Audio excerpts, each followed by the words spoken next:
ਜੰਮ ਅਤੇ ਜੰਮਪੁਰੀ। ਪਹਿਲਾਂ ਤਾਂ ਆਰੰਭ ਵਿੱਚ ਹੀ ਜਪਜੀ ਸਾਹਿਬ ਦੇ ਪਾਠ ਵਿੱਚ ਆਏ ਗੁਰਵਾਕ ਦਾ ਪ੍ਰਮਾਣ ਦਿੱਤਾ ਜਾਂਦਾ ਹੈ। ਗੁਰੂ ਨਾਨਕ ਸਾਹਿਬ ਫਰਮਾਉਂਦੇ ਹਨ ਕਿ ਵਾਹਿਗੁਰੂ ਦੇ ਨਾਮ ਨੂੰ ਮੰਨਣ ਨਿੱਧ ਹਾਸਣ ਕਰਨ ਕਰਕੇ ਮਾਇਆ ਮਮਤਾ ਵਿੱਚ ਪੈਣੋਂ ਬਚੀਦਾ ਹੈ ਅਤੇ ਜੰਮ ਦੀਆਂ ਚੋਟਾਂ ਨਹੀਂ ਖਾਈਦੀਆਂ, ਨਾ ਹੀ ਜੰਮ ਦੇ ਨਾਲ ਜਾਈਦਾ ਲਿਜਾਈਦਾ ਹੈ। ਯਥਾ ਗੁਰਵਾਕ। ਮੰਨੈ ਮੂੰਹ ਚੋਟਾਂ ਨਾ ਖਾਏ, ਮੰਨੈ ਜੰਮ ਕੈ ਸਾਥ ਨਾ ਜਾਏ। ਜਪਜੀ। ਸੱਤ ਅਤੇ ਸੱਤੈਵਾਦ ਦੇ ਸਰ ਚਸ਼ਮੇ ਗੁਰੂ ਨਾਨਕ ਸਾਹਿਬ ਦੀ ਸਰਬੱਗ ਦਿਵ ਦ੍ਰਿਸ਼ਟੀ ਨੇ ਅਦ੍ਰਿਸ਼ਟ ਦੁਨੀਆ ਵਿੱਚ ਜੰਮ ਦੀ ਹੋਂਦ ਦੇਖੀ, ਤਦੇ ਤਾਂ ਐਸਾ ਜ਼ਿਕਰ ਜੰਮ ਦਾ ਜਪਜੀ ਸਾਹਿਬ ਵਿੱਚ ਕੀਤਾ। ਪਰ ਨਾਲ ਹੀ ਇਹ ਨਿਸ਼ਚਿਤ ਕਰਾ ਦਿੱਤਾ ਕਿ ਨਾਮ ਅਭਿਆਸ ਦੀ ਕਮਾਈ ਕਰਨ ਹਾਰਿਆਂ ਨੂੰ ਇਸ ਜੰਮ ਦਾ ਡਰ ਨਹੀਂ। ਜੰਮ ਉਹਨਾਂ ਦੇ ਨੇੜੇ ਨਹੀਂ ਆ ਸਕਦਾ, ਪਰ ਜੰਮ ਹੈ ਸਹੀ। ਗੁਰਮਤਹੀਣੇ ਨਾਮ ਬਿਹੂਣੇ ਸਾਖਤਾਂ ਨੂੰ ਧਰ ਕੇ ਲੈਂਦਾ ਹੈ। ਅਸੀਂ ਨਿਤ ਰਹਿਰਾਸ ਸਾਹਿਬ ਦੀ ਬਾਣੀ ਦਾ ਪਾਠ ਕਰਦੇ ਹਾਂ। ਸੇ ਮੁਕਤ ਭਏ ਜਿਨ ਹਰ ਧਿਆਇਆ ਜੀ, ਤਿਨ ਟੂਟੀ ਜੰਮ ਕੀ ਫਾਸੀ। ਆਸਾ ਮਹਲਾ ਚੌਥਾ ਸੋ ਪੁਰਖ ਦੀ ਤੁਕ ਪੜ੍ਹਦੇ ਹਾਂ, ਪਰ ਬਿਨਾਂ ਵਿਚਾਰੇ ਦੇ ਉੱਪਰ ਦੀ ਹੀ ਲੰਘ ਜਾਂਦੇ ਹਾਂ। ਇਹ ਤੁਕ ਸਾਫ਼ ਦੱਸਦੀ ਹੈ ਕਿ ਵਾਹਿਗੁਰੂ ਦਾ ਨਾਮ ਸਿਮਰਨ ਹਾਰੇ ਮੁਕਤ ਰੂਪ ਹੋ ਜਾਂਦੇ ਹਨ। ਤਿਨਾਂ ਦੀ ਜੰਮ ਦੀ ਫਾਸੀ ਟੁੱਟ ਜਾਂਦੀ ਹੈ। ਤਿਨਾਂ ਦੇ ਗਲ ਇਹ ਜੰਮ ਫਾਹੀ ਪੈਂਦੀ ਹੀ ਨਹੀਂ। ਜਿਨ੍ਹਾਂ ਸਾਖਤਾਂ ਨੇ ਹਰੀ ਰਸ ਦਾ ਸਵਾਦ ਨਹੀਂ ਜਾਣਿਆ, ਤਿਨਾਂ ਦੇ ਅੰਦਰ ਹਉਮੈ ਦਾ ਕੰਡਾ ਹੁੰਦਾ ਹੈ। ਇਸ ਲੋਕ ਵਿਖੇ ਤਾਂ ਇਹ ਹਉਮੈ ਦਾ ਕੰਡਾ ਹਉਮੈ ਗ੍ਰਸਤ ਪ੍ਰਾਣੀ ਨੂੰ ਪਰਮਾਰਥ ਵੱਲ ਆਉਣ ਨਹੀਂ ਦਿੰਦਾ ਅਤੇ ਨਾਮ ਸਿਮਰਨ ਤੋਂ ਮੁਨਹਰਫ ਹੀ ਰੱਖਦਾ ਹੈ। ਜਦ ਸਿਮਰਨ ਵੱਲ ਆਉਣ ਹੀ ਨਹੀਂ ਦਿੰਦਾ ਤਾਂ ਉਸ ਨੂੰ ਸਿਮਰਨ ਰਸ ਕੀ ਆਉਣਾ ਸੀ? ਕਦਾਚਿਤ ਨਹੀਂ। ਅੱਗੇ ਜਾ ਕੇ ਅਗਲੇ ਲੋਕ ਵਿਖੇ ਜਦੋਂ ਉਹਨਾਂ ਮਾਰਗਾਂ ਵਿਖੇ ਚੱਲਣਾ ਪੈਂਦਾ ਹੈ ਜਿਨ੍ਹਾਂ ਦੇ ਕੋਸ ਵੀ ਗਿਣੇ ਨਹੀਂ ਜਾਂਦੇ, ਉਹਨਾਂ ਰਾਹਾਂ ਵਿੱਚ ਇਹ ਹਉਮੈ ਦਾ ਕੰਡਾ ਚੁਭਦਾ ਹੈ ਅਤੇ ਜਿਉਂ-ਜਿਉਂ ਚੱਲੈ ਚੁਭੈ ਦੁੱਖ ਪਾਵੈ, ਜਮ ਕਾਲ ਸਹੈ ਸਿਰ ਡੰਡਾ ਹੈ। ਸੋਹਿਲਾ ਗੌੜੀ ਪੂਰਬੀ ਮਹਲਾ ਚੌਥਾ। ਦੇ ਗੁਰਵਾਕ ਅਨੁਸਾਰ ਜਿਉਂ-ਜਿਉਂ ਇਹ ਕੰਡਾ ਚੁਭਦਾ ਹੈ ਤਿਉਂ-ਤਿਉਂ ਦੁਖਦਾਈ ਹੁੰਦਾ ਹੈ। ਉੱਪਰੋਂ ਜੰਮਾਂ ਦਾ ਡੰਡਾ ਸਿਰ ਤੇ ਪੈਂਦਾ ਹੈ ਜੋ ਅਵਸ਼ ਸਹਿਣਾ ਪੈਂਦਾ ਹੈ। ਇਸ ਗੁਰਵਾਕ ਵਿੱਚ ਜੰਮ ਅਤੇ ਜੰਮ ਦੇ ਡੰਡ ਰੂਪੀ ਡੰਡੇ ਦੀ ਹੋਂਦ ਤੋਂ ਕੋਈ ਸ਼ਰਧਾਵਾਨ ਸਿੱਖ ਮੁਨਕਰ ਨਹੀਂ ਹੋ ਸਕਦਾ, ਸਗੋਂ ਗੁਰਮੁਖ ਹੋ ਕੇ ਭਉ ਕਰਦਾ ਹੈ ਤੇ ਆਪਣਾ ਆਪ ਪਛਾਣਦਾ ਹੈ। ਸਾਕਤ ਦੀ ਗਤੀ ਤੋਂ ਭੈਮਾਨ ਹੋ ਕੇ ਆਪ ਬਚਦਾ ਹੈ ਅਤੇ ਹੋਰਨਾਂ ਨੂੰ ਬਚਾਉਂਦਾ ਹੈ। ਆਪ ਸੁਮਾਰਗੇ ਪੈਂਦਾ ਹੈ ਅਤੇ ਆਪਣੇ ਸਾਥੀਆਂ ਨੂੰ ਸੁਮਾਰਗੇ ਪਾਉਂਦਾ ਹੈ। ਅਗਲਾ ਗੁਰਵਾਕ ਜੰਮ ਦੀ ਭਿਅੰਕਰਤਾ ਸੰਬੰਧੀ ਕੈਸੀ ਸਪਸ਼ਟ ਗਵਾਹੀ ਦਿੰਦਾ ਹੈ। ਯਥਾ ਗੁਰਵਾਕ। ਕੂਕਰ ਕੂੜ ਕਮਾਈਐ ਗੁਰ ਨੰਦਾ ਪਚੈ ਪਚਾਨ, ਭਰਮੇ ਭੂਲਾ ਦੁਖ ਘਣੋ ਜਮ ਮਾਰ ਕਰੈ ਖੁਲਹਾਨ। ਮਨਮੁਖ ਸੁਖ ਨਾ ਪਾਈਐ ਗੁਰਮੁਖ ਸੁਖ ਸੁਭਾਨ, ਐਥੈ ਧੰਦ ਪਿਟਾਈਐ ਸੱਚ ਲਿਖਤ ਪਰਵਾਨ। ਸ੍ਰੀ ਰਾਗ ਮਹਲਾ ਪਹਿਲਾ। ਭਾਵ ਸਾਕਤ ਨਿਗੁਰਾ ਗੁਰ ਬੇਮੁਖ ਕੁੱਤੇ ਦੀ ਨਿਆਈ ਹੁੰਦਾ ਹੈ। ਕੁੱਤੇ ਵਾਂਗੂ ਭੌਂਕ ਭੌਂਕ ਗੁਰੂ ਕੀ ਨਿੰਦਿਆ ਕਰ ਕਰ ਪਚੇ ਪਚ ਮਰਦਾ ਹੈ ਅਤੇ ਭਰਮੇ ਭੂਲਾ ਅੱਗੇ ਜਾ ਕੇ ਘਣੇ ਦੁੱਖ ਸਹਿੰਦਾ ਹੈ। ਜਮੂਆ ਉਸ ਨੂੰ ਮਾਰ ਮਾਰ ਕੇ ਉਸ ਦਾ ਖਲਿਆਣ ਕਰ ਦਿੰਦਾ ਹੈ, ਉਸ ਦਾ ਕਚੂਮਰ ਕੱਢ ਦਿੰਦਾ ਹੈ। ਮਨਮੁਖੀਏ ਸਾਕਤ ਨੂੰ ਸੁੱਖ ਕਦੇ ਮਿਲਦਾ ਨਹੀਂ। ਇਹ ਗੁਰਮੁਖ ਜਨ ਹੀ ਹਨ ਜਿਨ੍ਹਾਂ ਉੱਤੇ ਸੱਚਾ ਸੁੱਖ ਸੋਭਦਾ ਸੁਭਾਏਮਾਨ ਹੁੰਦਾ ਹੈ। ਇੱਥੇ ਇਸ ਲੋਕ ਵਿਖੇ ਮਨਮੁਖੀਏ ਸਾਕਤ ਨਕਰਮਣ ਧੰਦ ਪਿਟਾਈਦੇ ਹਨ, ਧੰਦਿਆਂ ਵਿੱਚ ਪਏ ਰੋਂਦੇ ਪਿੱਟਦੇ ਰਹਿੰਦੇ ਹਨ। ਅੱਗੇ ਉਹਨਾਂ ਨਾਲ ਕੀ ਬੀਤਦੀ ਹੈ ਸੋ ਉੱਪਰ ਦੱਸ ਹੀ ਦਿੱਤਾ ਗਿਆ ਹੈ। ਇਹ ਉੱਪਰਲੀ ਗੁਰਵਾਕਮਈ ਸਾਰੀ ਲਿਖਤ ਬਾਣੀ ਸੱਚ ਲਿਖਤ ਹੈ। ਸੱਚੀ ਲਿਖਤ ਹੋਣ ਕਰਕੇ ਪ੍ਰਵਾਨ ਹੈ, ਪ੍ਰਵਾਨ ਕਰਨੇ ਯੋਗ ਹੈ। ਅਤੇ ਜਮ ਮਾਰ ਕਰੈ ਖੁਲਹਾਨ ਮਈ ਸੱਚੀ ਲਿਖਤ ਵੀ ਸੱਚ ਕਰਕੇ ਮੰਨਣ ਪ੍ਰਵਾਨ ਕਰਨ ਯੋਗ ਹੈ ਕਿ ਜਮ ਦੀ ਹਸਤੀ ਜ਼ਰੂਰ ਹੈ, ਉਹ ਮਾਰ ਮਾਰ ਕੇ ਖਲਿਆਣ ਕਰ ਦਿੰਦਾ ਹੈ ਗੁਰ ਨਿੰਦਕਾਂ ਸਾਕਤਾਂ ਦਾ। ਇਸ ਵਿੱਚ ਰੰਚਕ ਸੰਦੇਹ ਨਹੀਂ। ਅਗਲਾ ਗੁਰਪ੍ਰਮਾਣ ਦੱਸਦਾ ਹੈ ਕਿ ਜਿਹੜੇ ਮਨਮੁਖੀਏ ਸਾਕਤ ਨਰ ਸਤਿਗੁਰੂ ਤੋਂ ਮੂੰਹ ਫੇਰਦੇ ਹਨ ਉਹਨਾਂ ਦੇ ਮੁਖ ਕਾਲੇ ਹਨ, ਤਿਨਾਂ ਦੇ ਮੱਥਿਆਂ ਤੇ ਕਾਲੇ ਲੇਖ ਲਿਖੇ ਗਏ ਹਨ। ਉਹ ਅਨਦਿਨ ਦਿਨ ਰਾਤ ਦੁੱਖ ਹੀ ਦੁੱਖ ਸਹੇੜਦੇ ਹਨ, ਦੁੱਖਾਂ ਦੀਆਂ ਪੰਡਾਂ ਇਕੱਠੀਆਂ ਕਰਦੇ ਹਨ ਜੋ ਅੱਗੇ ਜਾ ਕੇ ਚੁੱਕਣੀਆਂ ਪੈਣਗੀਆਂ। ਨਿਤਾ ਪ੍ਰਤੀ ਜਮੂਆ ਉਹਨਾਂ ਦੇ ਸਿਰ ਤੇ ਖੜਾ ਉਹਨਾਂ ਨੂੰ ਜੂੰਦਾ ਹੈ। ਯਥਾ ਗੁਰਵਾਕ। ਸਤਿਗੁਰ ਤੇ ਜੋ ਮੂੰਹ ਫੇਰੈ ਮੱਥੇ ਤਿਨ ਕਾਲੇ, ਅਨ ਦਿਨ ਦੁੱਖ ਕਮਾਉਂਦੇ ਨਿਤ ਜੋਹੇ ਜਮ ਜਾਲੇ। ਸ੍ਰੀ ਰਾਗ ਮਹਲਾ ਤੀਜਾ। ਉਹ ਜਮ ਦੇ ਜਾਲ ਵਿੱਚ ਜ਼ਰੂਰ ਪੈਣਗੇ। ਐਸੇ ਸਾਕਤ ਅਗਿਆਨੀ ਪੁਰਸ਼ ਹਉਮੈ ਵਿੱਚ ਗ੍ਰਸੇ ਹਉਮੈ ਦੇ ਲੱਦੇ ਹੀ ਫਿਰਦੇ ਹਨ। ਹਉਮੈ ਲੱਦਿਆਂ, ਹਉਮੈ ਅਟਿਆਂ, ਹਉਮੈ ਦੀ ਗਣਤ ਗਣਦਿਆਂ ਨੂੰ ਕਦੇ ਸੁੱਖ ਨਹੀਂ। ਉਹ ਬਿਖ ਦੀ ਕਾਰ ਹੀ ਕਮਾਉਂਦੇ ਹਨ ਅਤੇ ਬਿਖ ਹੀ ਮਾਹੇ ਸਮਾਉਂਦੇ ਖਚਤ ਹੋਏ ਰਹਿੰਦੇ ਹਨ।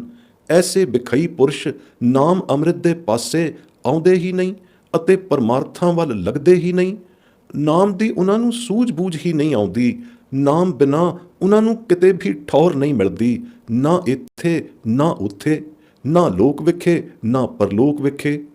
ਅੱਗੇ ਜਾ ਕੇ ਜਮਾਂ ਦੇ ਵਸ ਪੈ ਜਾਂਦੇ ਹਨ, ਜੋ ਉਹਨਾਂ ਨੂੰ ਜਮਪੁਰੀ ਵਿੱਚ ਲੈ ਜਾਂਦੇ ਹਨ ਅਤੇ ਜਮਪੁਰੀ ਦੇ ਦੁੱਖ ਸਹਿਣੇ ਪੈਂਦੇ ਹਨ। ਉਹਨਾਂ ਦੁੱਖਾਂ ਨੂੰ ਉਹੀ ਜਾਣਦੇ ਹਨ ਜਿਨ੍ਹਾਂ ਨੂੰ ਸਹਿਣੇ ਪਏ ਹਨ। ਯਥਾ ਗੁਰਵਾਕ ਹਉਮੈ ਸਭਾ ਗਣਤ ਹੈ, ਗਣਤੈ ਨੌ ਸੁਖ ਨਾਹੇ। ਬਿਖ ਕੀ ਕਾਰ ਕਮਾਵਣੀ, ਬਿਖ ਹੀ ਮਾਹਿ ਸਮਾਹੇ। ਬਿਨ ਨਾਮੈ ਠੌਰ ਨਾ ਪਾਇਨੀ, ਜਮਪੁਰ ਦੂਖ ਸਹਾਹੇ। ਸ੍ਰੀ ਰਾਗ ਮਹਲਾ ਤੀਜਾ। ਇਸ ਗੁਰਵਾਕ ਤੋਂ ਜਮਪੁਰੀ ਵੀ ਸਿੱਧ ਹੋ ਗਈ। ਅਦ੍ਰਿਸ਼ਟ ਦੁਨੀਆ ਵਿੱਚ ਜਮਪੁਰੀ ਵੀ ਇੱਕ ਪੁਰੀ ਹੈ, ਜਿੱਥੇ ਜਮਾਂ ਦਾ ਵਾਸਾ ਹੈ ਅਤੇ ਜਿੱਥੇ ਆਮ ਪੁਰਸ਼ ਜਾ ਕੇ ਜਮਾਂ ਦੇ ਵਸ ਪੈਂਦੇ ਹਨ ਅਤੇ ਜਮਾਂ ਦੀ ਮਾਰ ਦੇ ਦੁੱਖ ਸਹਿੰਦੇ ਹਨ। ਅਗਲਾ ਗੁਰਵਾਕ ਵੀ ਇੱਕੋ ਤੁਕ ਅੰਦਰ ਇਹ ਦੱਸਦਾ ਹੈ ਕਿ ਜੋ ਪ੍ਰਾਣੀ ਹਉਮੈ ਕਰਮ ਕਮਾਉਂਦੇ ਹਨ, ਤਿਨਾਂ ਨੂੰ ਜਮ ਦਾ ਡੰਡ ਸਹਿਣਾ ਪੈਂਦਾ ਹੈ। ਅੱਗੇ ਜਾ ਕੇ ਯਥਾ ਗੁਰਵਾਕ ਹਉਮੈ ਕਰਮ ਕਮਾਉਂਦੇ ਜਮ ਡੰਡ ਲੱਗੈ ਤਿਨ ਆਏ। ਨਾਮ ਬਿਨਾ ਜਿਤਨੇ ਵੀ ਹੋਰ ਕਰਮ ਹਨ, ਸਭ ਹਉਮੈ ਕਰਮ ਹਨ। ਹਉਮੈ ਅੰਦਰ ਕੀਤੇ ਜਾਂਦੇ ਹਨ ਅਤੇ ਇਹਨਾਂ ਹਉਮੈ ਕਰਮਾਂ ਦੇ ਕਰਨਹਾਰੇ ਸਭ ਜਮ ਡੰਡ ਦੇ ਅਧਿਕਾਰੀ ਹਨ। ਸੱਚ ਭਾਖਦੇ ਹਨ ਗੁਰੂ ਸਾਹਿਬ ਕਿ ਇਸ ਤੋਂ ਕੇਵਲ ਰਾਮ ਜਨ ਹੀ ਅਲੱਗ ਹਨ। ਆਪ ਹੁਦਰੇ ਹਉਮੈ ਦੇ ਅਧੀਨ ਹੋ ਕੇ ਅਨੇਕ ਪ੍ਰਕਾਰੀ ਕਰਮ ਕਮਾਵਣ ਹਾਰੇ ਸਾਰੇ ਹੀ ਅੱਗੇ ਜਾ ਕੇ ਜਮ ਡੰਡ ਦੇ ਅਧਿਕਾਰੀ ਬਣਨਗੇ। ਸਹੀ ਬਚ ਕੇ ਉਭਰਨਗੇ ਜੋ ਸੱਚੇ ਸਤਿਗੁਰੂ ਦੇ ਸੇਵਕ ਸਿੱਖ ਹੋ ਕੇ ਵਾਹਿਗੁਰੂ ਨਾਮ ਨਾਲ ਲਿਵ ਲਾਉਣਗੇ। ਯਥਾ ਗੁਰਵਾਕ ਹਉਮੈ ਕਰਮ ਕਮਾਉਂਦੇ ਜਮ ਡੰਡ ਲੱਗੈ ਤਿਨ ਆਏ। ਜੇ ਸਤਿਗੁਰ ਸੇਵਨ ਸੇ ਉਬਰੇ ਹਰ ਸੇਤੀ ਲਿਵ ਲਾਏ। ਸ੍ਰੀ ਰਾਗ ਮਹਲਾ ਤੀਜਾ। ਜੋ ਸੰਸਾਰੀ ਪੁਰਸ਼ ਜ਼ਾਹਰਾ ਤੌਰ ਤੇ ਸਰੀਰ ਕਰਕੇ ਸੁਖੀ ਦਿਸਦੇ ਹਨ, ਉਹਨਾਂ ਦੀ ਕਾਇਆ ਵੀ ਅਰੋਗ ਅਤੇ ਛਿਦਰਹੀਣ ਜਾਪਦੀ ਹੈ। ਮਨ ਕਰਕੇ ਵੀ ਉਹਨਾਂ ਤੇ ਕੋਈ ਕਾੜਾ ਅੰਦੇਸਾ ਅਤੇ ਸੋਗ ਰੋਗ ਵਿਆਪਿਆ ਨਹੀਂ ਜਾਪਦਾ। ਦੁਨੀਆ ਦੇ ਐਸ਼ਵਰਜ ਤੇ ਵੀ ਉਹਨਾਂ ਨੇ ਖਾਸਾ ਜੱਫਾ ਮਾਰਿਆ ਹੋਇਆ ਹੈ। ਜਿਉਂ ਨਿਰਸ਼ੰਕ ਹੋ ਕੇ ਸਭ ਕਾਸੇ ਤੇ ਜਿਨ੍ਹਾਂ ਕਬਜ਼ਾ ਕੀਤਾ ਹੋਇਆ ਹੁੰਦਾ ਹੈ, ਪਰ ਜੇਕਰ ਉਹਨਾਂ ਦੇ ਪਾਰ ਬ੍ਰਹਮ ਵਾਹਿਗੁਰੂ ਕਦੇ ਚਿੱਤ ਚੇਤੇ ਨਹੀਂ ਆਇਆ ਤਾਂ ਉਹਨਾਂ ਨੇ ਅੱਗੇ ਜਾ ਕੇ ਅਵਸ਼ ਜਮ ਕੰਕਰਾਂ ਦੇ ਵਸ ਪੈਣਾ ਹੈ। ਪਏ ਬਾਝ ਨਹੀਂ ਰਹਿਣਾ। ਯਥਾ ਗੁਰਵਾਕ ਕਾਇਆ ਰੋਗ ਨਾ ਛਿਦਰ ਕਿਛ, ਨਾ ਕਿਛ ਕਾੜਾ ਸੋਗ। ਮਿਰਤ ਨ ਆਵੀ ਚਿੱਤ ਤਿਸ, ਅਹਨਿਸ ਭੋਗੈ ਭੋਗ। ਸਭ ਕਿਛ ਕੀਤੁਨ ਆਪਣਾ, ਜੀ ਨ ਸ਼ੰਕ ਧਰਿਆ। ਚਿਤ ਨ ਆਇਓ ਪਾਰ ਬ੍ਰਹਮ, ਜਮ ਕੰਕਰ ਵਸ ਪਰਿਆ। ਸ੍ਰੀ ਰਾਗ ਮਹਲਾ ਪੰਜਵਾਂ। ਜਿਸ ਨੂੰ ਮੌਤ ਵੀ ਚੇਤੇ ਨਹੀਂ ਅਤੇ ਨਿਸ਼ੰਕ ਹੋ ਕੇ ਦਿਨ ਰਾਤ ਮਨ ਭਾਉਂਦੇ ਭੋਗ ਭੋਗਦਾ ਹੈ, ਪਰ ਨਿਮਖ ਵੀ ਭੋਗਾਂ ਦੇ ਦਾਤੇ ਸਿਰਜਣਹਾਰ ਵਾਹਿਗੁਰੂ ਨੂੰ ਨਹੀਂ ਸਿਮਰਦਾ, ਉਸਨੇ ਅੱਗੇ ਜਾ ਕੇ ਜਮ ਕੰਕਰ ਦੇ ਵਸ ਪੈਣਾ ਹੈ, ਪਰ ਜ਼ਰੂਰ ਪੈਣਾ ਹੈ। ਅਗਲੇ ਗੁਰਵਾਕ ਅੰਦਰ ਇਸ ਪ੍ਰਕਾਰ ਦਾ ਸੋਝਲਾ ਮਿਲਦਾ ਹੈ। ਯਥਾ ਗੁਰਵਾਕ ਚੌਥੇ ਪਹਿਰੇ ਰੈਣ ਕੈ ਵਣਜਾਰਿਆ ਮਿੱਤਰਾ। ਲਾਵੀ ਆਇਆ ਖੇਤ, ਜਾਂ ਜਮ ਪਕੜ ਚਲਾਇਆ ਵਣਜਾਰਿਆ ਮਿੱਤਰਾ। ਕਿਸੇ ਨਾ ਮਿਲਿਆ ਭੇਤ, ਭੇਤ ਚੇਤ ਹਰ ਕਿਸੇ ਨਾ ਮਿਲਿਓ। ਜਾਂ ਜਮ ਪਕੜ ਚਲਾਇਆ। ਸ੍ਰੀ ਰਾਗ ਮਹਲਾ ਪਹਿਲਾ। ਅੰਤ ਕਾਲ ਪਛਤਾਸੀ ਅੰਧਲੇ, ਜਾਂ ਜਮ ਪਕੜ ਚਲਾਇਆ। ਸਭ ਕਿਛ ਆਪਣਾ ਕਰ ਕਰ ਰਾਖਿਆ, ਖਿਨ ਮੈਂ ਭਇਆ ਪਰਾਇਆ। ਸ੍ਰੀ ਰਾਗ ਮਹਲਾ ਪਹਿਲਾ। ਸੱਚੀ ਵੱਥ ਵਣਜਣ ਆਏ ਜਗਿਆਸੂ ਵਣਜਾਰੇ ਮਨੁੱਖ ਨੂੰ ਸਨਮੁਖ ਕਰਕੇ ਉਚਾਰਦੇ ਹਨ ਗੁਰੂ ਸਾਹਿਬ। ਸੱਚੀ ਵੱਥ ਵਣਜਣ ਆਏ, ਦੇਖੋ ਕਿਵੇਂ ਉੜਕ ਖਾਲੀ ਜਾਂਦੇ ਹਨ। ਸਾਰੀ ਉਮਰ ਹੋਰ ਹੀ ਹੋਰ ਵਿਖਿਆ ਵਸਤੂਆਂ ਨੂੰ ਵਿਹਾਜਣ ਵਿੱਚ ਖਚਤ ਰਹਿਣ ਵਾਲਿਆਂ ਨੂੰ ਉਦੋਂ ਹੀ ਪਤਾ ਲੱਗਦਾ ਹੈ ਜਦੋਂ ਸਿਰ ਤੇ ਕਾਲ ਆ ਜਾਂਦਾ ਹੈ। ਮਰਨ ਪਹਿਰੇ ਹੋਏ ਪ੍ਰਾਣੀ ਦੇ ਪ੍ਰਾਣ ਹਿਰਨ ਲਈ ਜਦੋਂ ਜਮਦੂਤ ਆਉਂਦੇ ਹਨ, ਜੋ ਉਸਦੇ ਚਿੱਤ ਚੇਤੇ ਵੀ ਨਹੀਂ ਹੁੰਦਾ। ਵਾਹਿਗੁਰੂ ਚਿੱਤ ਆਉਣ ਦਾ ਤੱਤ ਭਾਉ ਉਸ ਨੂੰ ਕੀ ਮਿਲਣਾ ਸੀ। ਉਸ ਨੂੰ ਤਾਂ ਚੱਲਣ ਚਿੱਤ ਆਉਣ ਦੀ ਖਬਰ ਵੀ ਨਹੀਂ ਮਿਲਣੀ ਪਾਉਂਦੀ ਅਤੇ ਜਮਦੂਤ ਉਸ ਨੂੰ ਪਕੜ ਚਲਾਉਂਦੇ ਹਨ।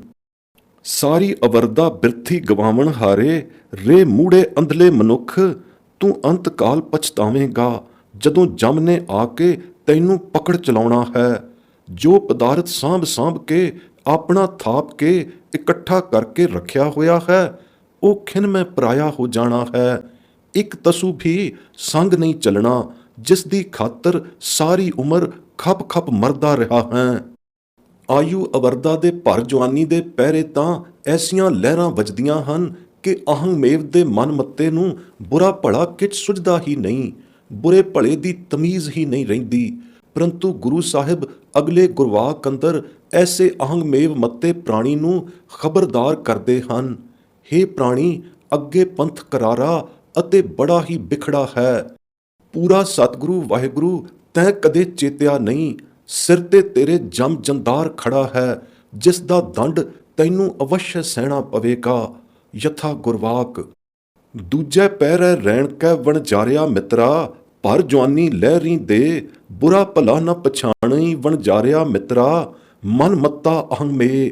ਬੁਰਾ ਭਲਾ ਨ ਪਛਾਣੈ ਪ੍ਰਾਣੀ, ਆਗੈ ਪੰਥ ਕਰਾਰਾ, ਪੂਰਾ ਸਤਿਗੁਰ ਕਬਹੁ ਨ ਸੇਵਿਆ, ਸਿਰ ਠਾਡੇ ਜਮ ਜੰਦਾਰਾ। ਸ੍ਰੀ ਰਾਗ ਮਹਲਾ ਪੰਜਵਾਂ। ਜਦੋਂ ਹੁਕਮ ਚਲਾਣੇ ਦਾ ਧੁਰੋਂ ਗੋਬਿੰਦ ਦੀ ਦਰਗਾਹੋਂ ਲਿਖਿਆ ਆਇਆ, ਤਾਂ ਪ੍ਰਾਣੀ ਨੂੰ ਅਵਸ਼ ਉੱਠ ਚੱਲਣਾ ਪੈਂਦਾ ਹੈ। ਉਹਨਾਂ ਦੇ ਸਾਥ ਜੋ ਲੈ ਜਾਣ ਦੀ ਕਮਾਨ ਹੁਕਮ ਓੜ ਕੀ ਲੈ ਕੇ ਆਏ ਹਨ, ਅਰਥਾਤ ਜਮਦੂਤ ਭਾਵ ਜਮਦੂਤਾਂ ਦੇ ਨਾਲ ਜ਼ਰੂਰੀ ਬੱਧੇ ਜਾਣਾ ਪੈਂਦਾ ਹੈ। ਅਸੀਂ ਅਨੇਕਾਂ ਜਾਂਦੇ ਡਿੱਠੇ ਹਨ। ਇੱਕ ਰੱਤੀ ਭਰ ਵੀ ਠਹਿਰਨ ਅਟਕਣ ਦੀ ਇਜਾਜ਼ਤ ਨਹੀਂ ਦੇਣੀ ਉਹਨਾਂ ਜਮਦੂਤਾਂ ਨੇ, ਜਿਨ੍ਹਾਂ ਨੇ ਤਕੜੇ ਹੱਥ ਪਾ ਕੇ ਵਾਟ ਵਟਾਊ ਆਏ ਚਲਾਊ ਪ੍ਰਾਣੀ ਨੂੰ ਪਕੜਿਆ ਹੋਇਆ ਹੁੰਦਾ ਹੈ। ਯਥਾ ਗੁਰਵਾਕ। ਲਿਖਿਆ ਆਇਆ ਗੋਵਿੰਦ ਕਾ ਵਣਜਾਰਿਆ ਮਿੱਤਰਾ, ਉੱਠ ਚਲੇ ਕਮਾਣਾ ਸਾਥ, ਇੱਕ ਰੱਤੀ ਬਿਲਮ ਨ ਦੇਵਨੀ ਵਣਜਾਰਿਆ ਮਿੱਤਰਾ, ਉਨੀ ਤਕੜੇ ਪਾਏ ਹਾਥ। ਸ੍ਰੀ ਰਾਗ ਮਹਲਾ ਪੰਜਵਾਂ। ਜਿਨ੍ਹਾਂ ਵਣਜਾਰਿਆਂ ਮਿੱਤਰਾਂ ਨੇ ਨਾਮ ਦੀ ਖੇਪ ਸਵੱਲੀ ਲੱਦੀ ਹੋਈ ਹੈ, ਤਿਨਾਂ ਨੇ ਹਰੀ ਦਰਗਾਹ ਅੰਦਰ ਜਾ ਕੇ ਨਿਹਚਲ ਥਾਂ ਮੱਲ ਲੈਣੀ ਹੈ ਅਤੇ ਆਪਣਾ ਪੱਕਾ ਆਸਣ ਜਮਾ ਲੈਣਾ ਹੈ। ਉੱਥੇ ਵੀ ਵਾਹਿਗੁਰੂ ਦੇ ਦਰ ਦਰਵਾਜੇ ਪੁੱਜ ਕੇ ਵੀ ਅਲੱਖ ਅਭੇਵ ਵਾਹਿਗੁਰੂ ਦੀ ਸੇਵਾ ਸਿਮਰਨ ਭਗਤੀ ਕਰਨੋਂ ਤਿਨਾਂ ਨੇ ਨਹੀਂ ਟਲਣਾ। ਤਿੱਥੇ ਤਿਨਾਂ ਨੂੰ ਨਾ ਜਨਮ ਮਰਨ ਹੈ, ਨਾ ਆਵਾ ਗਾਉਣ ਦਾ ਫਿਕਰ ਹੈ। ਸਾਰੇ ਹੀ ਦੁੱਖ ਸੰਸੇ ਤਿਨਾਂ ਦੇ ਮਿਟ ਗਏ ਹਨ। ਨਾਮ ਕਮਾਈਆਂ ਕਰ ਸੰਸੇ ਦੁੱਖ ਮਿਟਾ ਲਏ ਹਨ। ਕਰਤੇ ਪੁਰਖ ਨੇ ਮਿਟਾ ਦਿੱਤੇ ਹਨ ਸਭ ਸੰਸੇ ਦੁੱਖ ਤਿਨਾਂ ਦੇ। ਤਿਨਾਂ ਖੇਪ ਸਵੱਲੀ ਲੱਦ ਕੇ ਲੈ ਚਲਿਆਂ ਨੂੰ ਅੱਗੇ ਜਾ ਕੇ ਕਿਸੇ ਨੇ ਹੋੜਨਾ ਹੁੜਕਣਾ ਨਹੀਂ। ਨਾ ਜਮਜਾ ਗਾਤੀ ਨੇ ਨੇੜੇ ਆਉਣਾ ਹੈ, ਨਾ ਚਿੱਤਰਗੁਪਤ ਦੀ ਉੱਥੇ ਕੁਝ ਸੁਣਾਈ ਹੋਣੀ ਹੈ। ਜਮਦੂਤਾਂ ਦੀ ਕੋਈ ਵਾਹ ਨਹੀਂ ਚੱਲਣੀ। ਚਿੱਤਰਗੁਪਤ ਦਾ ਲਿਖਿਆ ਹੋਇਆ ਲੇਖ ਲਿਖਤੀ ਕਾਗਦ ਹੀ ਫਾੜਿਆ ਜਾਣਾ ਹੈ। ਇਸ ਕਰਕੇ ਗੁਰੂ ਸਾਹਿਬ ਬੜੇ ਪਿਆਰ ਨਾਲ ਸੱਚੀ ਖੇਪ ਨਾਮ ਦੀ ਇੱਥੋਂ ਲੱਦ ਕੇ ਲੈ ਚੱਲਣ ਲਈ ਸ਼ੁਭ ਸਿੱਖਿਆ ਦਿੰਦੇ ਹਨ। ਯਥਾ ਗੁਰਵਾਕ। ਮਨ ਪਿਆਰਿਆ ਜਿਉ ਮਿੱਤਰਾ, ਹਰ ਲੱਦੇ ਖੇਪ ਸਵੱਲੀ, ਮਨ ਪਿਆਰਿਆ ਜਿਉ ਮਿੱਤਰਾ, ਹਰ ਦਰ ਨਿਹਚਲ ਮੱਲੀ। ਹਰ ਦਰ ਸੇਵੇ ਅਲਖ ਅਭੇਵੇ, ਨਿਹਚਲ ਆਸਣ ਪਾਇਆ, ਤਹ ਜਨਮ ਨ ਮਰਨ ਨ ਆਵਣ ਜਾਣਾ, ਸੰਸਾ ਦੂਖ ਮਿਟਾਇਆ। ਚਿੱਤਰ ਗੁਪਤ ਕਾ ਕਾਗਦ ਫਾਰਿਆ, ਜਮ ਦੂਤਾਂ ਕਛੂ ਨ ਚੱਲੀ, ਨਾਨਕ ਸਿੱਖ ਦੇ ਮਨ ਪ੍ਰੀਤਮ, ਹਰ ਲੱਦੇ ਖੇਪ ਸਵੱਲੀ। ਸ੍ਰੀ ਰਾਗ ਛੰਤ ਮਹਲਾ ਪੰਜਵਾਂ। ਇਸ ਗੁਰਵਾਕ ਅੰਦਰ ਬੜੇ ਪ੍ਰੇਮ ਪਿਆਰ ਨਾਲ ਸੱਚੀ ਸਿੱਖਿਆ ਦਿੱਤੀ ਗਈ ਹੈ। ਕੋਈ ਰੌਚਕ ਭਿਆਨਕ ਡਰ ਨਹੀਂ ਦਿੱਤਾ ਗਿਆ। ਵਾਹਿਗੁਰੂ ਦੇ ਨਾਮ ਦੀ ਸਵੱਲੀ ਖੇਪ ਲੱਦ ਲੈ ਚੱਲਣ ਨਾਲ ਅੱਗੇ ਜਾ ਕੇ ਜਮਦੂਤਾਂ ਦਾ ਕੁਝ ਵਸ ਨਹੀਂ ਚੱਲਦਾ, ਨਾ ਹੀ ਚਿੱਤਰਗੁਪਤ ਦੀ ਗਵਾਹੀ ਲੈਣੀ ਪੈਂਦੀ ਹੈ। ਤਾਂ ਤੇ ਜਮਦੂਤਾਂ ਚਿੱਤਰਗੁਪਤ ਦਾ ਹੋਣਾ ਸਹੀ ਸਿੱਧ ਹੋਇਆ। ਚਿੱਤਰਗੁਪਤ ਐਸੀਆਂ ਗੁਪਤ ਅਤੇ ਅਦ੍ਰਿਸ਼ਟ ਵਿਅਕਤੀਆਂ ਹਨ ਜੋ ਹਰੇਕ ਪ੍ਰਾਣੀ ਦੇ ਕੀਤੇ ਕਰਮਾਂ ਦਾ ਲੇਖ ਨਾਲੋਂ ਨਾਲ ਲਿਖਦੀਆਂ ਰਹਿੰਦੀਆਂ ਹਨ। ਇੱਕ ਡੱਕਾ ਵੀ ਉਹਨਾਂ ਦੇ ਇਲਮ ਤੋਂ ਬਾਹਰ ਨਹੀਂ ਰਹਿੰਦਾ ਕੀਤੇ ਕਰਮਾਂ ਦਾ। ਪਰ ਨਿਸ਼ਚੇ ਕਰ ਜਾਣੋ ਕਿ ਚਾਹੇ ਇਹ ਵਿਅਕਤੀਆਂ ਜਮਦੂਤ ਅਤੇ ਚਿੱਤਰਗੁਪਤ ਹੈਨ ਸਹੀ ਜ਼ਰੂਰ, ਪਰ ਨਾਮ ਜਪਣ ਹਾਰਿਆਂ ਦਾ ਉਹ ਤਸੂ ਵੀ ਨਹੀਂ ਵਿਗਾੜ ਸਕਦੀਆਂ। ਚਿੱਤਰਗੁਪਤ ਦੇ ਲੇਖਿਆਂ ਵਾਲਾ ਕਾਗਦ ਫਾੜਿਆ ਜਾਂਦਾ ਹੈ। ਜਮਦੂਤਾਂ ਦੀ ਉੱਥੇ ਚਲਦੀ ਕੁਝ ਨਹੀਂ। ਸਵੱਲੀ ਖੇਪ ਲੱਦ ਲੈ ਚਲਿਆਂ ਨੂੰ ਸਦਾ ਫਰਾਗਤ ਹੀ ਫਰਾਗਤ ਹੈ। ਅਤੇ ਸਰ ਪਰ ਸੁਰਖ ਰੂਈ ਹੈ। ਤਾਂ ਤੇ ਜਿਨ੍ਹਾਂ ਗੁਰਮੁਖਾਂ ਨੇ ਸੰਸਾਰ ਯਾਤਰਾ ਵਿਖੇ ਵਾਹਿਗੁਰੂ ਦਾ ਨਾਮ ਮਨ ਬਚਨ ਕਰਮ ਕਰਕੇ ਅਰਾਧਿਆ ਹੈ, ਤਿਨਾਂ ਨੇ ਤਾਂ ਸੁਖੈਨ ਹੀ ਭੌਜਲ ਸੰਸਾਰ ਤਰਿਆ ਹੈ। ਪਰ ਮਨਮੁਖਾਂ ਨੂੰ ਜਮ ਜੰਦਾਰ ਦੀ ਮਾਰ ਜ਼ਰੂਰ ਪਏਗੀ, ਕਿਉਂਕਿ ਉਹਨਾਂ ਨੇ ਵਾਹਿਗੁਰੂ ਦਾ ਹੁਕਮ ਨਾਮ ਜਪਣ ਦਾ ਨਹੀਂ ਜਾਣਿਆ ਤੇ ਸਾਰੀ ਉਮਰ ਨਾਮ ਨਹੀਂ ਜਪਿਆ। ਅਗਲੇ ਗੁਰਵਾਕ ਵਿਖੇ ਤਾੜਨਾ ਸਹਿਤ ਸਿੱਖਿਆ ਦਿੱਤੀ ਜਾਂਦੀ ਹੈ ਕਿ ਹੇ ਮੂੜੇ ਮਨਮੁਖ ਪ੍ਰਾਣੀ, ਤੂੰ ਫੇਰ ਪਛਤਾਵੇਂਗਾ। ਤੂੰ ਹੁਣ ਕਿਹੜੀ ਕੁਮੱਤ ਭ੍ਰਮਣੀ ਮੱਤ ਵਿੱਚ ਲੱਗਾ ਹੋਇਆ ਹੈ। ਰਾਮ ਨਾਮ ਦਾ ਚਿੰਤਨ ਸਿਮਰਨ ਕਰ, ਨਹੀਂ ਤਾਂ ਜ਼ਰੂਰ ਜਮਪੁਰੀ ਨੂੰ ਜਾਵੇਂਗਾ। ਯਥਾ ਗੁਰਵਾਕ। ਫਿਰ ਪਛਤਾਵੇਂਗਾ ਮੂੜਿਆ, ਤੂੰ ਕਵਨ ਕੁਮਤ ਭ੍ਰਮ ਲਾਗਾ। ਚੇਤ ਰਾਮ ਨਾਹੀਂ ਜਮਪੁਰ ਜਾਹੇਗਾ, ਜਨ ਬਿਚਰੈ ਅਨਰਾਧਾ। ਰਹਾਉ। ਸ੍ਰੀ ਰਾਗ ਬੇਣੀ ਜੀਓ। ਹਾਂ, ਜਿਨ੍ਹਾਂ ਨੇ ਐਸਾ ਸਿਮਰਨ ਕੀਤਾ ਹੈ ਵਾਹਿਗੁਰੂ ਨਾਮ ਦਾ ਕਿ ਸਾਰੀ ਉਮਰ ਹੀ ਨਾਮ ਸਿਮਰ ਸਿਮਰ ਕੇ ਵਾਹਿਗੁਰੂ ਦੇ ਗੁਣ ਗਾਵਣ ਵਿੱਚ ਬਤੀਤ ਕੀਤੀ ਹੈ, ਤਿਨਾਂ ਦੀ ਸਾਚੀ ਪ੍ਰੀਤ ਲੱਗੀ ਹੋਈ ਕਦੇ ਨਹੀਂ ਟੁੱਟੀ। ਅੰਤਰ ਬਾਹਰ ਵਾਹਿਗੁਰੂ ਨੂੰ ਹਾਜ਼ਰ ਨਾਜ਼ਰ ਹੀ ਵੇਖਦੇ ਹਨ। ਤਿਨਾਂ ਦੀ ਜਮ ਦੀ ਫਾਂਸੀ ਕੱਟੀ ਗਈ ਹੈ। ਜਮ ਫਾਸ ਤਿੰਨ ਗਲੇ ਪੈਂਦੀ ਹੀ ਨਹੀਂ, ਜੇ ਪਹਿਲਾਂ ਲਿਖਤ ਹੋਈ ਸੀ ਤਦ ਵੀ ਕੱਟੀ ਗਈ ਹੈ। ਯਥਾ ਗੁਰਵਾਕ। ਲਾਗੀ ਪ੍ਰੀਤ ਨ ਟੂਟੈ ਮੂਲੇ, ਹਰ ਅੰਤਰ ਬਾਹਰ ਰਹਾ ਭਰਪੂਰੇ। ਸਿਮਰ ਸਿਮਰ ਸਿਮਰ ਗੁਣ ਗਾਵਾਂ, ਕਾਟੀ ਜਮ ਕੀ ਫਾਸਾ ਜੀਓ। ਮਾਝ ਮਹਲਾ ਪੰਜਵਾਂ। ਜਿਹੜੇ ਮੁਗਧ ਅੰਧਲੇ ਗਵਾਰ ਨਰ ਸਤਿਗੁਰ ਦੀ ਦੀਖਿਆ ਲੈ ਕੇ ਉਸ ਦੇ ਸੇਵਕ ਸਿੱਖ ਨਹੀਂ ਬਣਦੇ ਅਤੇ ਨਾਮ ਨਹੀਂ ਸਿਮਰਦੇ, ਉਹਨਾਂ ਨੂੰ ਫੇਰ ਕਿੱਥੋਂ ਮੋਖ ਦੁਆਰਾ ਪਦਵੀ ਮਿਲਣੀ ਹੈ। ਬਸ ਉਹਨਾਂ ਨੇ ਤਾਂ ਮੁੜ ਮੁੜ ਮਰਨਾ ਜੰਮਣਾ ਅਤੇ ਫਿਰ ਆਉਣਾ ਜਾਣਾ ਹੀ ਹੈ ਅਤੇ ਜਮਦਰ ਚੋਟਾਂ ਹੀ ਖਾਣੀਆਂ ਹਨ। ਯਥਾ ਗੁਰਵਾਕ। ਸਤਿਗੁਰ ਨਾ ਸੇਵੈ ਮੂਰਖ ਅੰਧ ਗਵਾਰਾ, ਫਿਰ ਓਏ ਕਿੱਥੋਂ ਪਾਇਨ ਮੋਖ ਦੁਆਰਾ। ਮਰ ਮਰ ਜੰਮੈ ਫਿਰ ਆਵੈ, ਜਮਦਰ ਚੋਟਾਂ ਖਾਵਣਿਆਂ। ਮਾਝ ਮਹਲਾ ਤੀਜਾ। ਨਾਮ ਤੋਂ ਭੁੱਲਿਆਂ ਨੂੰ ਜਮ ਜ਼ਰੂਰ ਸਜ਼ਾਈ ਦਿੰਦਾ ਹੈ। ਦੂਜੇ ਭਾਏ ਲੱਗਿਆਂ ਨੂੰ ਜਮ ਦਾ ਜਗਾਤ ਡੰਡ ਜ਼ਰੂਰ ਲੱਗਦਾ ਹੈ। ਨਾਮੋਂ ਭੁੱਲਿਆਂ ਦਾ ਰੱਤੀ ਰੱਤੀ ਮਾਸਾ ਮਾਸਾ ਭਰਦਾ ਤੋਲ ਤੋਲ ਕੇ ਲੇਖਾ ਲਿਆ ਜਾਣਾ ਹੈ ਅੱਗੇ ਚੱਲ ਕੇ। ਯਥਾ ਗੁਰਵਾਕ। ਜਮ ਜਾ ਗਾਤੀ ਦੂਜੇ ਭਾਏ ਕਰ ਲਾਏ, ਨਾਮੋਂ ਭੂਲੇ ਦੇ ਸਜ਼ਾਏ। ਘੜੀ ਮੋਹਤ ਕਾ ਲੇਖਾ ਲੇਵੈ, ਰਤਿयों ਮਾਸਾ ਤੋਲ ਕਢਾਵਣਿਆਂ। ਮਾਝ ਮਹਲਾ ਤੀਜਾ। ਦੇਖਿਆ, ਘੜੀ ਮੋਹਤ ਦੇ ਵੀ ਜ਼ਰਾ ਜਿੰਨੇ ਲੇਖੇ ਲਏ ਜਾਂਦੇ ਹਨ ਅੱਗੇ ਚੱਲ ਕੇ। ਕਿਸੇ ਦੀ ਰਿਆਇਤ ਨਹੀਂ ਹੁੰਦੀ ਸਿਵਾਏ ਨਾਮ ਜਪਣ ਵਾਲਿਆਂ ਦੇ। ਤਿਨਾਂ ਨੂੰ ਕੋਈ ਪੁੱਛਦਾ ਹੀ ਨਹੀਂ, ਨਾ ਕੋਈ ਲੇਖਾ ਲੈਂਦਾ ਹੈ। ਜਮ ਜੰਦਾਰ ਤਿਨਾਂ ਦੇ ਨੇੜੇ ਨਹੀਂ ਆਉਂਦਾ। ਅਗਲੇ ਗੁਰਵਾਕ ਅੰਦਰ ਕਿਆ ਸੋਹਣਾ ਵਰਣਨ ਹੈ ਨਾਮ ਸੰਭਾਲਣ ਵਾਲਿਆਂ ਦੀ ਦਸ਼ਾ ਦਾ ਕਿ ਉਹਨਾਂ ਨੂੰ ਕਦੇ ਜਮੂਆ ਨਹੀਂ ਲੱਗਦਾ। ਯਥਾ ਗੁਰਵਾਕ। ਨਿਤ ਨਿਤ ਦਈ ਸੰਭਾਲੀਐ, ਮੂਲ ਨਾ ਮਨੋ ਵਿਸਾਰੀਐ। ਰਹਾਉ। ਸੰਤਾਂ ਸੰਗਤ ਪਾਈਐ, ਜਿਤ ਜਮ ਕੈ ਪੰਥ ਨ ਜਾਈਐ। ਤੋਸਾ ਹਰ ਕਾ ਨਾਮ ਲੈ, ਤੇਰੇ ਕੁਲਹਿ ਨ ਲਾਗੈ ਗਾਲ ਜੀਓ। ਜੋ ਸਿਮਰੰਤੇ ਸਾਈਐ, ਨਰਕ ਨ ਸੇਈ ਪਾਈਐ। ਤਤੀ ਵਾਉ ਨ ਲੱਗਈ, ਜਿਨ ਮਨ ਵੁੱਠਾ ਆਏ ਜੀਓ। ਮਾਝ ਮਹਲਾ ਪੰਜਵਾਂ। ਭਾਵ ਦਾਤਾਰ ਵਾਹਿਗੁਰੂ ਨੂੰ ਜੋ ਜਨ ਨਿਤ ਨਿਤ ਤੇ ਸਵਾਸ ਸਵਾਸ ਸਿਮਰਨ ਕਰਕੇ ਸੰਭਾਲਦੇ ਹਨ ਅਤੇ ਮਨ ਤੋਂ ਮੂਲੋਂ ਨਹੀਂ ਵਿਸਾਰਦੇ ਤੇ ਸੰਤਾਂ ਦੀ ਸੰਗਤ ਵਿੱਚ ਵਾਸਾ ਰੱਖਦੇ ਹਨ, ਸਾਰੀ ਉਮਰ ਨਾਮ ਦਾ ਤੋਸ਼ਾ ਹੀ ਵਿਆਜਦੇ ਹਨ, ਸੇ ਜਨ ਜਮ ਦੇ ਪੰਥ ਨਹੀਂ ਜਾਂਦੇ। ਤਿਨਾਂ ਦੀ ਕੁਲ ਨੂੰ ਵੀ ਲੀਕ ਨਹੀਂ ਲੱਗਦੀ। ਸਾਈਂ ਨੂੰ ਸਦ ਸਦਾ ਸਿਮਰਨ ਹਾਰੇ ਨਰਕਾਂ ਵਿੱਚ ਨਹੀਂ ਪੈਂਦੇ, ਨਾ ਹੀ ਪਾਏ ਜਾਂਦੇ ਹਨ। ਉਹਨਾਂ ਨੂੰ ਤੱਤੀ ਵਾਉ ਨਹੀਂ ਲੱਗਦੀ। ਤਿਨਾਂ ਦੇ ਮਨ ਵਿੱਚ ਆਪ ਵਾਹਿਗੁਰੂ ਆ ਕੇ ਵੁੱਠਦਾ ਹੈ ਅਤੇ ਤਿਨਾਂ ਦੇ ਮਨ ਵਿਖੇ ਹੀ ਵਾਹਿਗੁਰੂ ਆਣ ਟੁੱਟਦਾ ਹੈ, ਜੋ ਅਨ ਦਿਨ ਵਾਹਿਗੁਰੂ ਨਾਮ ਹੀ ਸਿਮਰਨ ਕਰਦੇ ਹਨ। 12 ਮਹਾ ਮਾਝ ਵਿਖੇ ਵੀ ਗੁਰੂ ਪੰਚਮ ਪਾਤਸ਼ਾਹ ਜੰਮਾਂ ਬਾਰੇ ਇਉਂ ਉਚਾਰਨ ਕਰਦੇ ਹਨ। ਯਥਾ ਗੁਰਵਾਕ। ਦੋਏ ਭਏ ਵਿਗੁਚੀਐ, ਗਲ ਪਈ ਸੋ ਜਮ ਕੀ ਫਾਸ। ਜਿਹਾ ਬੀਜੈ ਸੋ ਲੁਣੈ, ਮੱਥੈ ਜੋ ਲਿਖਿਆਸ। ਰਹਿਣ ਵਿਹਾਣੀ ਪਛਤਾਣੀ, ਉੱਠ ਚਲੀ ਗਈ ਨਿਰਾਸ। ਜਿਨ ਕਉ ਸਾਧੂ ਭੇਟੀਐ, ਸੋ ਦਰਗਾ ਹੋਏ ਖਲਾਸ।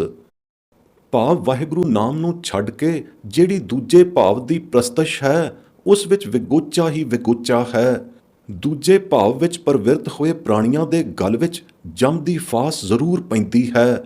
ਅੱਗੇ ਜਾ ਕੇ ਸੋਈ ਵੱਢਣਾ ਪੈਂਦਾ ਹੈ। ਜਿਹਾ ਕਿਸੇ ਨੇ ਬੀਜ ਬੀਜਿਆ ਹੁੰਦਾ ਹੈ, ਤਿਹਾ ਹੀ ਫਲ ਉਸ ਨੂੰ ਮਿਲਦਾ ਹੈ। ਜਦੋਂ ਸਾਰੀ ਉਮਰ ਰੂਪੀ ਰਹਿਣ ਐਵੇਂ ਹੀ ਵਿਹਾ ਜਾਂਦੀ ਹੈ ਤਾਂ ਫਿਰ ਪਛਤਾਵਾ ਹੀ ਹੱਥ ਰਹਿ ਜਾਂਦਾ ਹੈ। ਪਰ ਫਿਰ ਪਛਤਾਏ ਕੀ ਬਣਦਾ ਹੈ? ਨਿਰਾਸੇ ਹੀ ਉੱਠ ਸਿਧਾਉਣਾ ਹੁੰਦਾ ਹੈ।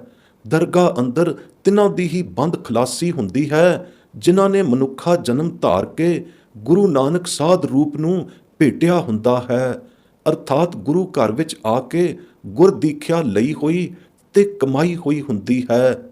ਭਾਦੋਂ ਦੇ ਮਹੀਨੇ ਵਿੱਚ ਇਉਂ ਉਚਾਰਨ ਉਚਾਰਿਆ ਮਿਲਦਾ ਹੈ। ਜਿਤ ਦਿਨ ਦੇਹ ਬਿਨਸੀ ਤਿਤ ਵੇਲਾ ਕਹਿਸਨ ਪ੍ਰੇਤ, ਪਕੜ ਚਲਾਇਨ ਦੂਤ ਜਮ ਕਿਸੇ ਨ ਦੇਨੀ ਭੇਤ, ਛੱਡ ਖੜੋਤੇ ਖਿਨੈ ਮਾਹ ਜਿਨ ਸਿਉ ਲੱਗਾ ਹੇਤ, ਹੱਥ ਮਰੋੜੈ ਤਨ ਕਪੇ ਸਿਆਉ ਹੋਆ ਸੇਤ, ਜੇਹਾ ਬੀਜੈ ਸੋ ਲੁਣੈ ਕਰਮਾ ਸੰਦੜਾ ਖੇਤ, ਨਾਨਕ ਪ੍ਰਭ ਸ਼ਰਨਾਗਤੀ ਚਰਨ ਬੋਹਿਤ ਪ੍ਰਭ ਦੇਤ, ਸੇ ਭਾਦੋਂ ਨਰਕ ਨਾ ਪਾਈਐ ਗੁਰ ਰੱਖਣ ਵਾਲਾ ਹੇਤ। 12 ਮਾਹਾ ਮਾਝ। ਭਾਵ ਦੇਹੀ ਦੇ ਬਿਨਸਣ ਨਾਲ ਹੀ ਪ੍ਰਾਣੀ ਨੂੰ ਪ੍ਰੇਤ ਕਹਿਣ ਲੱਗ ਜਾਂਦੇ ਹਨ। ਜੀਵ ਨੂੰ ਪਕੜ ਕੇ ਜਮ ਲੈ ਜਾਂਦੇ ਹਨ। ਦੇਹੀ ਡਰਾਉਣੀ ਹੋ ਜਾਂਦੀ ਹੈ। ਦੇਹੀ ਨੂੰ ਦੇਖ ਦੇਖ ਕੇ ਹੀ ਲੋਕਾਂ ਨੂੰ ਡਰ ਲੱਗਣ ਲੱਗ ਜਾਂਦਾ ਹੈ ਅਤੇ ਪਿਆਰੀ ਲੱਗਣ ਵਾਲੀ ਦੇਹੀ ਪ੍ਰੇਤ ਸਮਾਨ ਪ੍ਰਤੀਤ ਹੁੰਦੀ ਹੈ। ਉਸ ਦੇ ਪਿਆਰਿਆਂ ਨੂੰ ਵੀ ਜੀਵ ਦੀ ਗਤੀ ਦਾ ਭੇਦ ਨਹੀਂ ਲੱਗਦਾ। ਕਿਸੇ ਨੂੰ ਵੀ ਨਹੀਂ ਲੱਗਦਾ ਕਿ ਜਮਦੂਤ ਲੈ ਗਏ ਹਨ ਉਸ ਨੂੰ ਫੜ ਕੇ। ਜੇ ਪਤਾ ਲੱਗ ਵੀ ਜਾਵੇ ਤਾਂ ਕਿਸੇ ਨੇ ਕੀ ਕਰ ਲੈਣਾ ਹੈ। ਪਰ ਪੱਕ ਗੱਲ ਇਹ ਹੈ ਕਿ ਜੀਵ ਨੂੰ ਜਮਦੂਤ ਜ਼ਰੂਰ ਫੜ ਕੇ ਲੈ ਜਾਂਦੇ ਹਨ ਅਤੇ ਛੁੱਟੜ ਦੇਹੀ ਨੂੰ, ਜੀਵ ਤੋਂ ਛੁੱਟੜ ਦੇਹੀ ਨੂੰ ਉਹ ਸੰਸਾਰੀ ਸੰਬੰਧੀ ਵੀ ਖਿੰਨ ਵਿੱਚ ਹੀ ਛੱਡ ਬੈਂਦੇ ਹਨ, ਜਿਨ੍ਹਾਂ ਦਾ ਕਿ ਜਿਉਂਦੇ ਜੀ ਇਸ ਦੇਹੀ ਨਾਲ ਹਿੱਤ ਪਿਆਰ ਲੱਗਾ ਹੋਇਆ ਸੀ। ਜੀਵ ਦੇਹੀ ਵਿੱਚੋਂ ਨਿਕਲ ਜਾਂਦਾ ਹੈ ਤਾਂ ਨਿਕਲਣ ਸਮੇਂ ਸਰੀਰ ਪਹਿਲਾਂ ਸਿਆਹ ਕਾਲਾ ਹੋ ਜਾਂਦਾ ਹੈ ਅਤੇ ਫੂਕ ਨਿਕਲਣ ਸਾਰ ਹੀ ਸਿਆਹੋਂ ਸੇਤ ਬੱਗਾ ਹੋ ਜਾਂਦਾ ਹੈ। ਸੋ ਅੱਗੇ ਜਾ ਕੇ ਦੇਹੀ ਵਿੱਚੋਂ ਨਿਕਲਿਆ ਜੀਵ ਤਿਹਾ ਹੀ ਲੁਣਦਾ ਹੈ ਜਿਹਾ ਬੀਜ ਉਸਨੇ ਬੋਇਆ ਹੁੰਦਾ ਹੈ। ਕਰਮਾਂ ਦੇ ਖੇਤ ਦਾ ਫਲ ਨਿਬੇੜਾ ਅੱਗੇ ਜਾ ਕੇ ਹੁੰਦਾ ਹੈ। ਇਹ ਉਹਨਾਂ ਦਾ ਹਾਲ ਹੁੰਦਾ ਹੈ ਜਿਨ੍ਹਾਂ ਨੇ ਸਾਰੀ ਉਮਰ ਵਾਹਿਗੁਰੂ ਨੂੰ ਵਿਸਾਰ ਛੱਡਿਆ ਹੁੰਦਾ ਹੈ ਅਤੇ ਨਿਮਖ ਮਾਤਰ ਵੀ ਨਾਮ ਨਹੀਂ ਜਪਿਆ ਹੁੰਦਾ, ਅਤੇ ਜਿਨ੍ਹਾਂ ਨੂੰ ਸਤਿਗੁਰੂ ਨੇ ਵਾਹਿਗੁਰੂ ਨਾਮ ਦੇ ਜਹਾਜ਼ ਤੇ ਚਾੜ ਲਿਆ ਹੈ, ਉਹ ਇੱਥੇ ਉੱਥੇ ਵਾਹਿਗੁਰੂ ਦੇ ਚਰਨਾਂ ਵਿੱਚ ਹੀ ਨਿਵਾਸ ਰੱਖਣ ਵਾਲੇ ਹੋ ਜਾਂਦੇ ਹਨ। ਉਹਨਾਂ ਦੀ ਵਾਹਿਗੁਰੂ ਦੇ ਦਰ ਤੇ ਪੈਜ ਰੱਖਣ ਵਾਲਾ ਆਪ ਸਤਿਗੁਰੂ ਹੈ। ਉਹ ਨਰਕਾਂ ਵਿੱਚ ਨਹੀਂ ਪੈਂਦੇ। ਗੁਰੂ ਘਰ ਦੇ ਗੁਰਮੁਖ ਸਾਧ ਜਨਾਂ ਦੀ ਸੰਗਤ ਤੋਂ ਵਾਂਝੀਆਂ ਜੀਵ ਆਤਮਾਵਾਂ ਅੱਗੇ ਜਾ ਕੇ ਇਕੇਲੜੀਆਂ ਹੀ ਭਰਮ ਦੀਆਂ ਭਟਕਦੀਆਂ ਫਿਰਦੀਆਂ ਹਨ। ਉਹਨਾਂ ਦਾ ਉੱਥੇ ਕੋਈ ਸੰਗੀ ਸਾਥੀ ਤੇ ਬਾਹਰੂ ਨਹੀਂ ਹੁੰਦਾ। ਬਸ ਅੱਗੇ ਜਾ ਕੇ ਉਹ ਜਮਾਂ ਦੇ ਵਸ ਪੈ ਜਾਂਦੀਆਂ ਹਨ। ਤਿਨਾਂ ਦਾ ਜਮਦੂਤਾਂ ਦੀ ਮਾਰ ਵਾਲਾ ਦੁੱਖ ਕਦੇ ਨਹੀਂ ਉਤਰਦਾ, ਚਾਹੇ ਉਹ ਕਿਤਨੇ ਹੀ ਕਰਨ ਪਲਾਵ ਕਰਨ। ਯਥਾ ਗੁਰਵਾਕ। ਸਾਧ ਜਨਾਂ ਤੇ ਬਾਹਰੀ ਸੇ ਰਹਿਨ ਇਕੇਲੜੀਆਂ, ਤਿਨ ਦੁੱਖ ਨ ਕਬਹੂ ਉਤਰੈ ਸੇ ਜਮ ਕੈ ਵਸ ਪੜੀਆਂ। 12 ਮਾਹਾ ਮਾਝ। ਤਾਂ ਤੇ ਕੁਸੰਗੀ ਪੁਰਸ਼ਾਂ ਨੂੰ, ਕੁਸੰਗ ਦੀ ਮੈਲ ਨਾਲ ਲਿਬੜੀਆਂ ਹੋਈਆਂ ਰੂਹਾਂ ਨੂੰ ਅੱਗੇ ਜਾ ਕੇ ਜ਼ਰੂਰ ਜਮ ਦੇ ਵਸ ਪੈਣਾ ਪੈਂਦਾ ਹੈ ਅਤੇ ਜਮਾਂ ਦੀ ਅਸਹਿ ਮਾਰ ਦਾ ਦੁੱਖ ਸਹਿਣਾ ਪੈਂਦਾ ਹੈ। ਤਾਂ ਤੇ ਰਮਤ ਰਾਮ ਸ੍ਰੀ ਵਾਹਿਗੁਰੂ ਦਾ ਨਾਮ ਰਸਨਾ ਕਰਕੇ ਉਚਾਰਨ ਅਤੇ ਮੁਖ ਕਰਕੇ ਜਪਣ ਵਿੱਚ ਇੱਕ ਬਿਲਮ ਵੀ ਨਹੀਂ ਲਾਉਣੀ ਚਾਹੀਦੀ। ਸਾਰੀ ਆਯੂ ਨਾਮ ਸਿਮਰਨ ਵਿੱਚ ਹੀ ਬਿਹਾਉਣੀ ਚਾਹੀਦੀ ਹੈ, ਨਹੀਂ ਤਾਂ ਅੱਗੇ ਜਾ ਕੇ ਜਮਾਂ ਦੇ ਟੇਟੇ ਚੜ੍ਹਨਾ ਪਊ ਅਤੇ ਜਮ ਮਾਰਗ ਦਾ ਦੁੱਖ ਸਹਿਣਾ ਪਊ। ਜਿੱਥੇ ਜਮਾਂ ਦੇ ਬਿਖਮ ਘਣੇ ਦਲਾਂ ਦੇ ਦਲ ਭਿਆਨਕ ਰੂਪ ਧਾਰ ਕੇ ਖੜੋਤੇ ਹੋਣਗੇ, ਜਿਨ੍ਹਾਂ ਦੇ ਵਸ ਪੈ ਕੇ ਨਾਨਾ ਪ੍ਰਕਾਰ ਦੇ ਬਿਕਟ ਦੁੱਖ ਸਹਿਣੇ ਪੈਣਗੇ, ਜਦੋਂ ਦੇਹ ਰੂਪੀ ਮੜੇ ਦੀ ਢਹਿ ਢੇਰੀ ਹੋ ਜਾਣੀ ਹੈ ਅਤੇ ਜੀਵ ਦੇ ਦੇਹੁਰੇ ਵਿੱਚ ਲੁੱਟ ਮਚ ਜਾਣੀ ਹੈ, ਜੀਵ ਜਿੰਦ ਨੂੰ ਦੇਹੁਰੀ ਵਿੱਚੋਂ ਮਾਰ ਕੇ ਕੱਢਿਆ ਜਾਣਾ ਹੈ। ਮੌਤ ਸਮੇਂ ਪੰਜਾਂ ਦੂਤਾਂ ਕਾਮ ਕ੍ਰੋਧ ਲੋਭ ਮੋਹ ਅਹੰਕਾਰ ਦਾ ਲੁੱਟਿਆ ਹੋਇਆ ਦੇਹੁਰਾ ਸੁੰਜਾ ਅਤੇ ਵੈਰਾਨ ਹੋ ਜਾਣਾ ਹੈ। ਜਿਉ ਵਿਚਾਰਾ ਜਮਾਂ ਦੇ ਵਸ ਪੈ ਕੇ ਪਕੜਿਆ ਜਾਣਾ ਹੈ।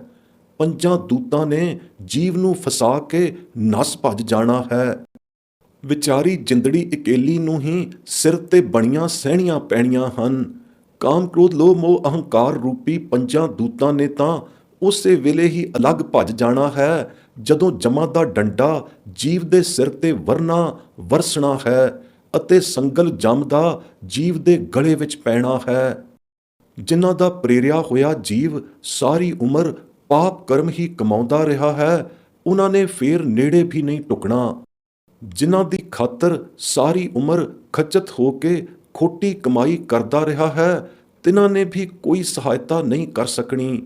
ਜਿਸ ਕਾਮਣੀ ਇਸਤਰੀ ਦੇ ਕਾਮ ਮੋਹ ਵਸ ਪਿਆ, ਜਿਹੜੇ ਵੀ ਉਹ ਸੋਨਾ ਚਾਂਦੀ ਆਦਿਕ ਪਦਾਰਥ ਮੰਗਦੀ ਰਹੀ ਹੈ, ਉਸ ਦੀ ਲੋੜ ਪੂਰੀ ਕਰਨ ਖਾਤਰ ਜਿਵੇਂ ਵੀ ਹੋਵੇ ਚੋਰੀ ਜੁਆਰੀ ਆਦਿਕ ਖੋਟੀਆਂ ਕਮਾਈਆਂ ਕਰਕੇ ਸਾਰੀ ਉਮਰ ਖੱਟ ਕੇ ਲਿਆਉਂਦਾ ਰਿਹਾ, ਤਿਸ ਨੇ ਵੀ ਕੋਈ ਹਿਮਾਇਤ ਨਹੀਂ ਕਰ ਸਕਣੀ।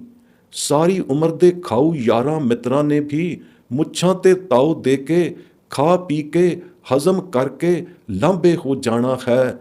ਜਿਨ੍ਹਾਂ ਦੇ ਖਾਤਰ ਪਾਪ ਕਰਮ ਕਮਾਉਂਦਾ ਰਿਹਾ ਹੈ, ਤਿਨਾਂ ਵਿੱਚੋਂ ਕਿਸੇ ਨੇ ਵੀ ਕੱਖ ਕੰਮ ਨਹੀਂ ਆਉਣਾ। ਉਹਨਾਂ ਦੇ ਦੇਖਦਿਆਂ ਖਾਲੀ ਇਕੱਲੇ ਨੇ ਲੱਦ ਜਾਣਾ ਹੈ ਅਤੇ ਜੰਮਪੁਰੀ ਵਿੱਚ ਬੱਧੇ ਹੋਏ ਨੇ ਜਾ ਬੰਧੂਏ ਬਣਨਾ ਹੈ।